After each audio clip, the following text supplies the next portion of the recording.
ఈ సంస్థ తరఫున పాడి తెలంగాణ రాష్ట్రానికి సంబంధించిన పాడి రైతులందరికీ కూడా దేశంలోకెల్లా ఏ రాష్ట్ర ప్రభుత్వం కానీ ఏ ఒక్క కోఆపరేటివ్ రంగంలో ఎవరు కూడా చెల్లించినటువంటి హైయెస్ట్ ధర ఏదైతే ఉందో తెలంగాణకు సంబంధించిన రాష్ట్ర పాడి రైతాంగానికి మనం చెల్లిస్తూ ఉన్నాము.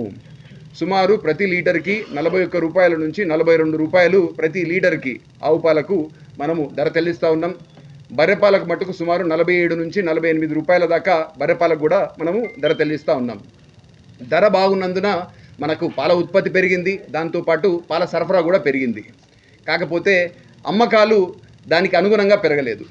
దీనివల్ల ప్రతిరోజు సుమారు మనకు 1,00,000 లీటర్ల పైన 1,50,000 లీటర్లు మొన్న నవంబర్ మాసంలో ఒకనొక టైంలో 1,50,000 లీటర్ల పాలు ఎక్సెస్ రావడం, దానివల్ల కన్వర్జన్ కోసం అని చెప్పేసి ఆ పాలను పంపడం, దానివల్ల సంస్థ మీద ఆర్థికంగా కూడా కొద్దిగా ఇబ్బంది అవుతూ ఉంది.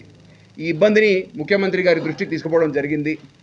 అయ్యా, ప్రతిరోజు మనం మంచి ధరిస్తున్నాం కాబట్టి రైతుల పక్షాన మనకు ప్రతిరోజు మనము అమ్మంగా మిగిలిన పాలు 1,50,000 లీటర్ల పాలు మన దగ్గర ఉన్నాయి.